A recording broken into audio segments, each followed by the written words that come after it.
Punto clave 1. ¿Qué significa ser afrodescendiente en Estados Unidos? En 2020, la pandemia mundial no fue el único acontecimiento que conmocionó al mundo. Los asesinatos de George Floyd y Breonna Taylor, afroamericanos que fueron víctimas del racismo sistémico y la brutalidad policial en Estados Unidos, provocaron un nuevo auge del movimiento Black Lives Matter. Las vidas negras importan. Los datos están ahí. La población afroamericana sigue estando desproporcionadamente afectada por la discriminación en ámbitos como la sanidad y la educación. Muchos no podían seguir callados. No se trataba simplemente de difundir la sensibilización antirracista y compartir las estadísticas, sino también de expresar lo que significa ser afrodescendiente en Estados Unidos hoy en día a través de una perspectiva personal. La injusticia llevó a Tarana Burke y Bryn Brown a crear una antología que diera voz a múltiples experiencias de personas negras en ese país a través del espectro de la homosexualidad, el trauma familiar, el racismo y la discapacidad. Todas estas historias responden a preguntas cruciales. ¿Cómo afecta aún hoy la supremacía blanca a sus vidas? ¿Con qué tipo de emociones tienen que lidiar a diario? ¿Cómo pueden las personas afroamericanas desarrollar su capacidad de resiliencia y sanar sus comunidades? Tener vergüenza puede hacer que las personas no se sientan merecedoras de amor y vínculos. Las comunidades negras han resistido y se han hecho fuertes a pesar de años de opresión y traumas. Por desgracia, fuerte a veces equivale a cerrarse en banda, negar y afrontar el dolor y las dificultades en solitario.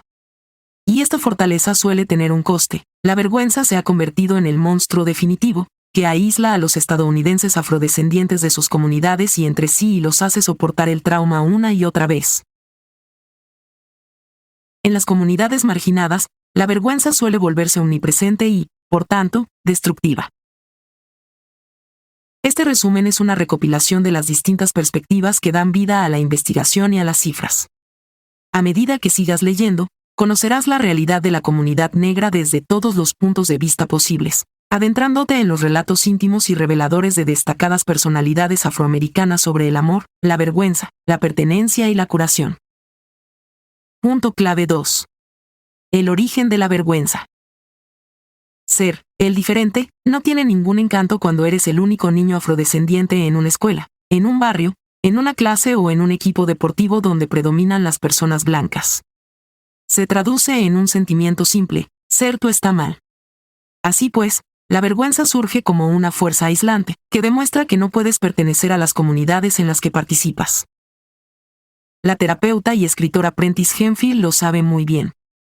Sus padres pensaron que enviarla a un colegio alejado y predominantemente para alumnos blancos sería estupendo para su futuro.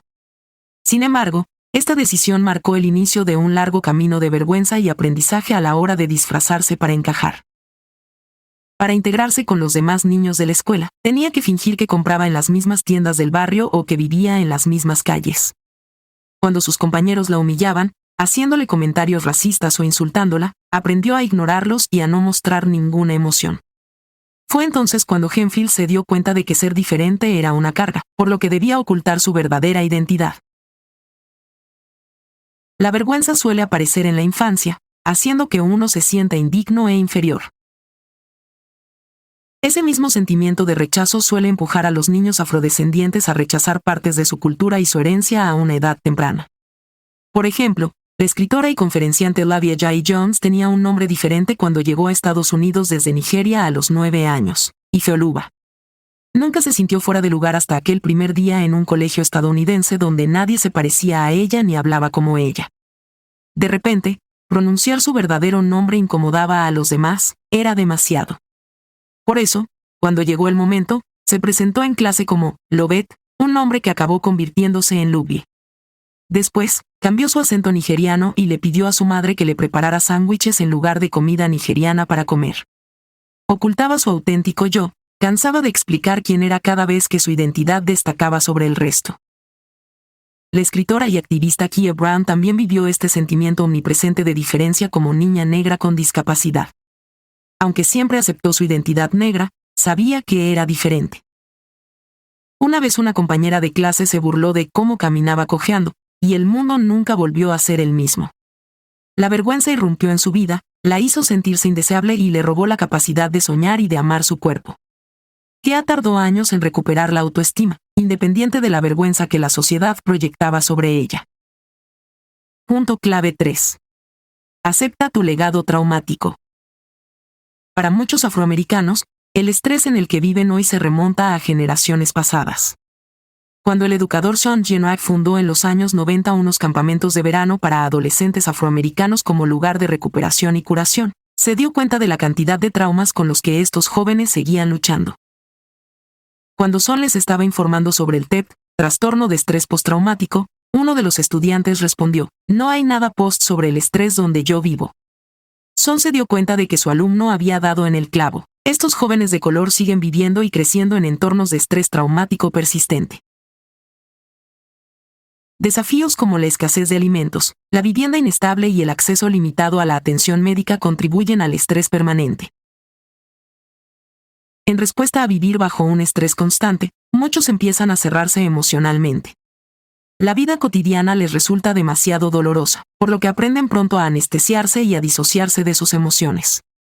Al experimentar un trauma, intentan reprimir todos los sentimientos complejos, lo que hace que el estrés se consolide y permanezca en su interior.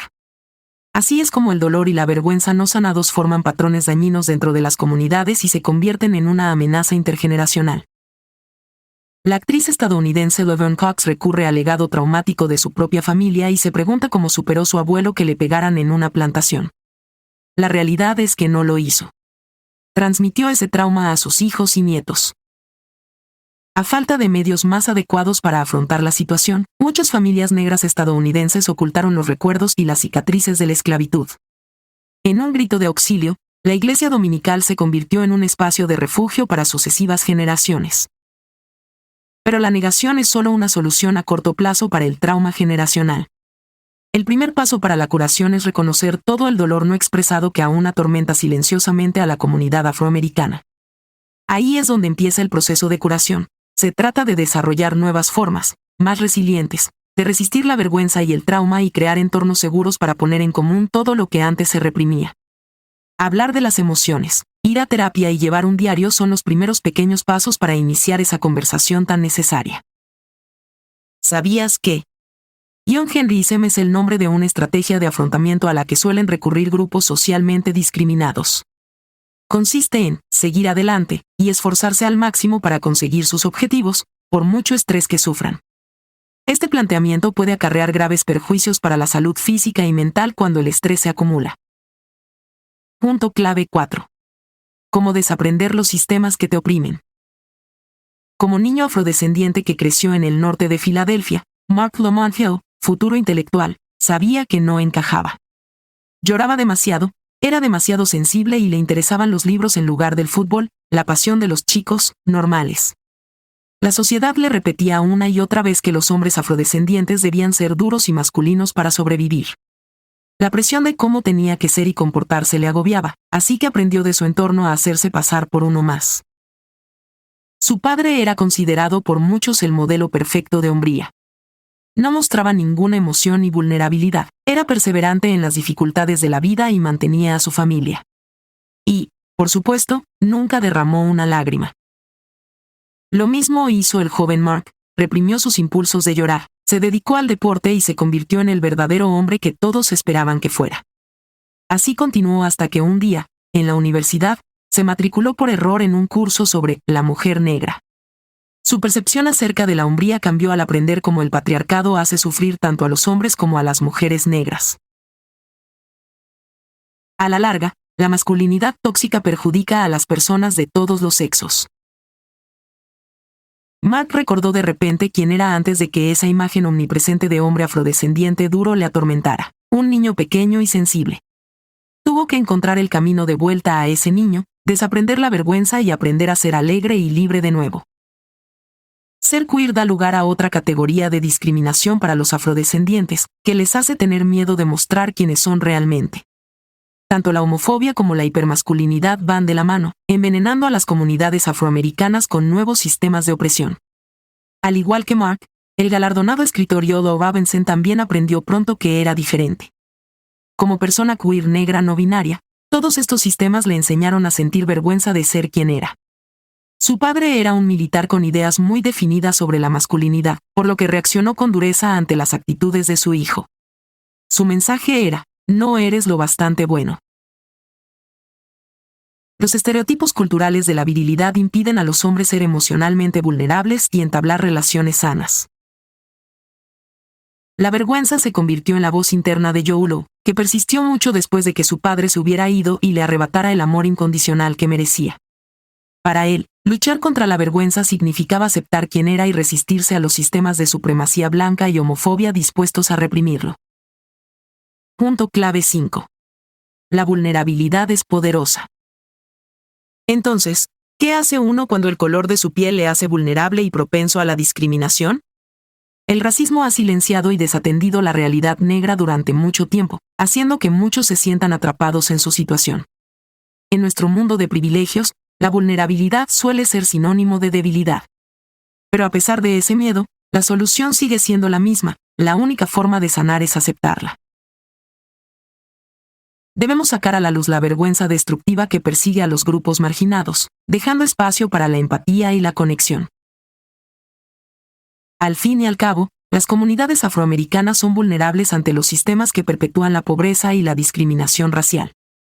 Reconocer las consecuencias del racismo puede asustar, pero es el primer paso para descubrir tu vulnerabilidad emocional.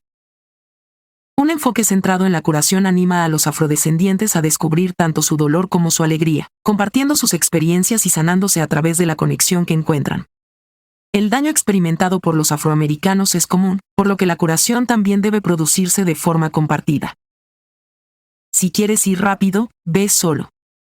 Si quieres llegar lejos, ve acompañado. Proverbio africano. La formadora de ejecutivos Sako Bethie insiste en que los afrodescendientes no tienen por qué ponerse a la defensiva cada vez que salen al mundo, sino encontrar formas de deconstruir la vergüenza y crear un espacio seguro para ser vulnerables. Estas son algunas ideas para empezar. Nombra a tu agresor. Cada vez que te encuentres con una injusticia, denúnciala. Aprende a reconocer y deconstruir todos los sistemas que te oprimen, ya sea la supremacía blanca, el patriarcado o la transfobia. Participa activamente en la comunidad, establece vínculos, cuenta tus vivencias y practica la empatía dentro de tu entorno. Construir tu propia narrativa puede sacar a la luz las desigualdades y validar tus experiencias. Aprovecha tu mayor propósito. La espiritualidad puede crear otro nivel más profundo de sentido a tu vida, a pesar de todas las dificultades que puedas experimentar. Exprésate creativamente. Muchos artistas afrodescendientes consiguen expresar sus experiencias en forma de letras, ritmo, colores e historias.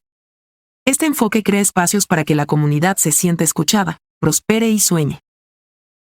Y lo más importante, ser vulnerable y reconocer tu trauma no significa perder poder. Al contrario, te motiva para aprovechar tu supervivencia y llevarla como una insignia de honor. En lugar de adoptar una mentalidad de víctima, te empuja a dejar de cargar solo con tu trauma y a descubrir el respeto y la fuerza que te aportan las dificultades que has vivido. Punto clave 6. Cuando tengas problemas, recurre al arte. Irene Ries no solo se considera una artista negra, sino también una activista visual. A través de su arte, destaca su identidad negra fluida. La expresión de Irene adopta a menudo la forma de collages, hechos con fotos de álbumes familiares y reinterpretados. Cree que esos recuerdos tienen un poder extraordinario y que ahondar en la historia familiar puede ser curativo para muchos.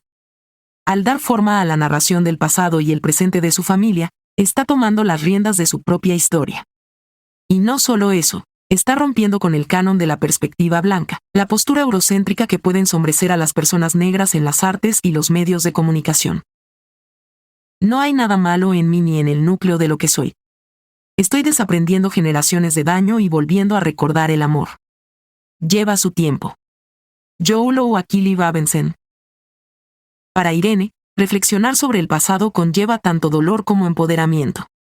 Gran parte de la historia de la diáspora africana se borró, la información se perdió y los antepasados nunca se encontraron. Pero al crear su arte, intenta restaurar y sanar esas partes perdidas de sí misma.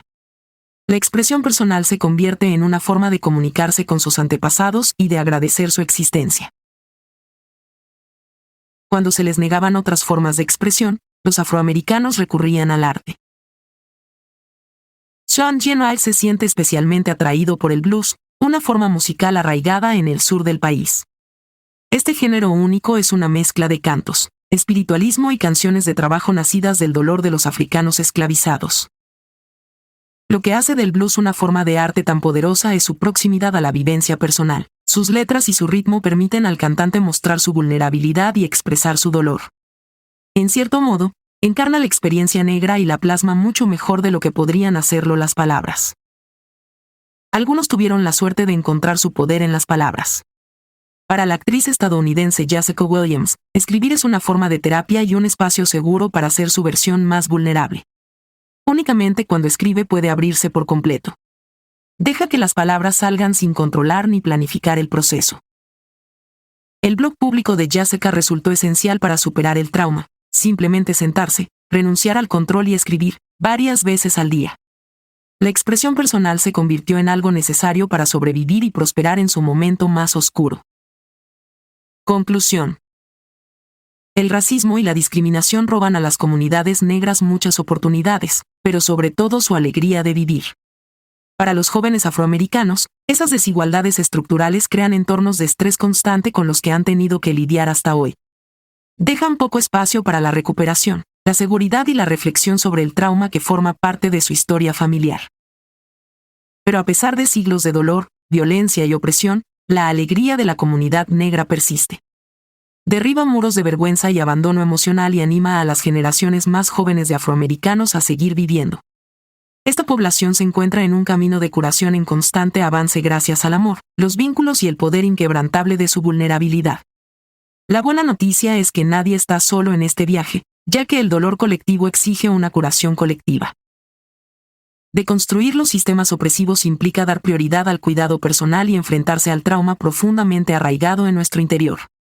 Al procesar sus emociones y su legado de traumas intergeneracionales, los afroamericanos reclaman su derecho a la protección, al amor incondicional y a la paz. Se enfrentan a las repercusiones de la opresión sistémica en lugar de evitar conversaciones difíciles al respecto. Con el tiempo, la sociedad verá la alegría de los afrodescendientes no como un concepto radical, sino como una parte inherente de su existencia, tan normal como cualquier otra necesidad humana. Prueba esto. Ser vulnerable empieza por uno mismo. He aquí algunas formas de iniciar el camino hacia la vulnerabilidad. En primer lugar, asume tu dolor y sé honesto contigo mismo. Revive tus experiencias pasadas para empezar a progresar positivamente en el futuro. Empieza escribiendo tu historia familiar para conocer el legado que te ha marcado. Intenta expresarte a través del arte cuando te sientas acorralado por el dolor o la vergüenza. Elige la forma artística que te resulte más natural y cuenta tu historia a través de ella, por ejemplo escribiendo, pintando o cantando. Si tienes dificultades para procesar tus emociones, plantéate hacer terapia o escribir un diario.